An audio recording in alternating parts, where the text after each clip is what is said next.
Bonjour à tous, aujourd'hui on se prépare donc à la prépa pour ceux qui s'y dirigent très prochainement avec une somme, on va dire classique, une somme de k égale 0 à n des cos kx sur cos x à la puissance k. On va prendre x différentes pi sur 2 modulo pi, autrement dit le cosinus ne s'annule pas, et on prend n un entier naturel. Voilà, donc comment calculer cette somme? Il faut le savoir là dans le domaine des complexes, on va passer par EIθ, une partie réelle pour en extraire donc le cosinus. Je vous renvoie à la vidéo précédente sur ce même thème, la somme de k égale 0 à k parmi n des cos x plus ky qui utilise les mêmes ressorts. Les choses importantes, c'est que vous savez que EIθ, l'écriture de l'air, c'est cos θ plus i sinus θ. Donc quand vous voulez le cos θ, il faut prendre la partie réelle de EIθ. Donc la partie réelle de EIθ, c'est cosinus θ. Donc ici, cette somme, eh bien, on va la calculer à travers une autre somme. On va calculer une somme que je vais appeler E. On va même l'appeler En. Ça sera la somme pour k égale 0 à n des E, I, donc kx, sur cos x à la puissance k. Vous remarquez que quand on prend la partie réelle de En, eh bien, ça fait la partie réelle d'une somme. C'est donc la somme des parties réelles. Donc ici, on peut mettre la partie réelle à l'intérieur. J'aurai donc partie réelle de EI kx sur cos x exposant k. Cos x exposant k, c'est un réel. Je peux donc le sortir de la partie réelle. Il me reste somme pour k égale 0 à n des parties réelles de EI kx, c'est-à-dire la partie réelle de EI kx, c'est cosinus kx divisé. Je vous ai dit, on sortait ce coefficient qui est réel. Donc on obtient bien la somme qu'on cherche. S, d'accord? Donc, le tout, c'est de calculer En. J'ai toujours, on va dire, les mêmes astuces, parce que EIKX, c'est une formule, la formule de Moivre. EIθ à la puissance n, pour n en entier naturel, c'est EInθ. Donc, ça veut dire qu'ici, je vais mettre ça sous la forme somme de k égale 0 à n des EIx à la puissance k. Vous voyez, formule de Moivre appliquée pour k. Divisé par cosinus de x à la puissance k. Donc on a EX et cos x qui sont à la puissance k. Donc on les met dans une seule puissance. Ça donne la somme pour k égale 0 à n des EI x sur cos x à la puissance k. Et là, j'aime bien cet exercice parce qu'il faut être précis. En terminale, on est souvent un petit peu imprécis. Ici, je rappelle que, eh bien, quand on fait 1 plus Q2, etc., jusqu'à Q puissance n, eh bien, c'est une formule qui donne 1 moins Q à la puissance n plus 1 sur 1 moins Q. Mais attention, cette formule ne marche que pour Q différent de 1. Parce que si Q égale 1,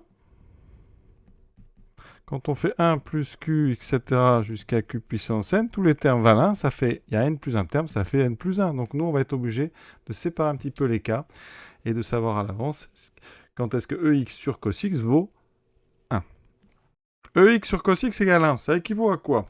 Ça veut dire qu'ici, EX, c'est cos x plus i sinus y, donc je vais tout écrire. Ça fait cos x plus i sinus x égale à, produit en croix, cos x. On a considéré cos x non nul. Donc ici, vous voyez, les cos x annulent, il me reste i sinus x égale 0, donc sinus x égale 0.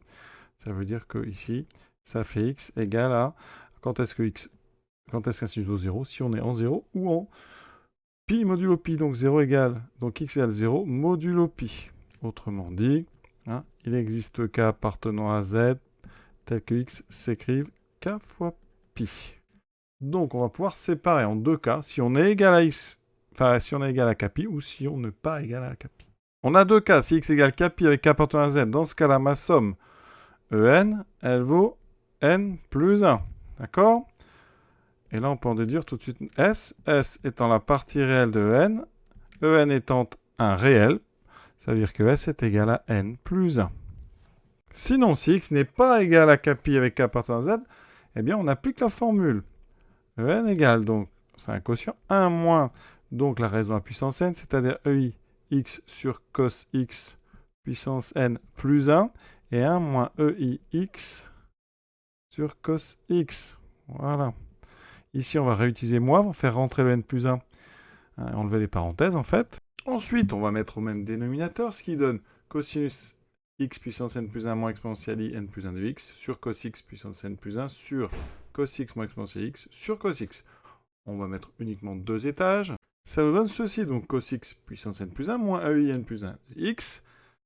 Donc sur le cos x moins ex fois le cosinus i est monté en haut et le cosinus x puissance n plus 1 en bas. Il y a une chose qui va se simplifier assez bien, c'est le dénominateur ici. Cos x moins ex, ça fait cos x moins cos x plus i sinus x. Vous voyez bien que les deux cosinus s'annulent, il me reste moins i sinus x.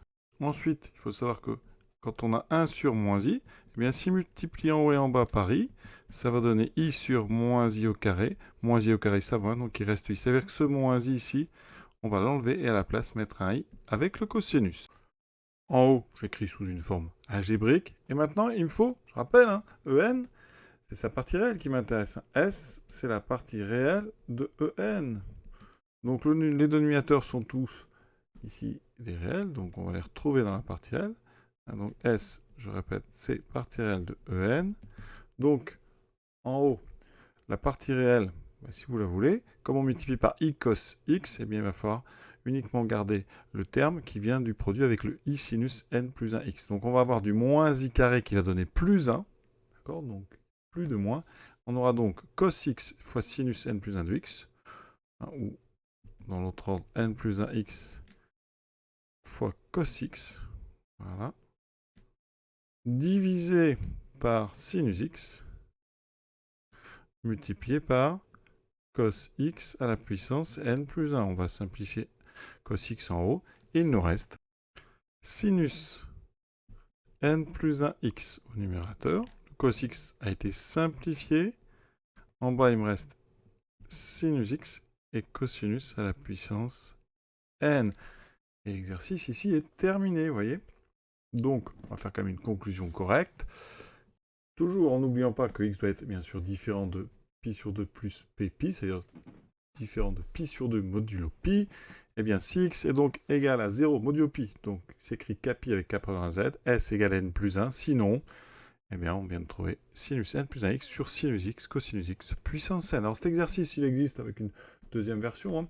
Ici, on a pris la partie réelle, on aurait pu s'intéresser à la partie imaginaire, et donc le texte aurait été le suivant, calculer la somme t, tel qu'ici, on a juste à changer le cosinus en sinus, et vous auriez pris finalement la partie imaginaire au lieu de prendre la partie réelle. Voilà, j'espère que ça vous a plu. À très bientôt.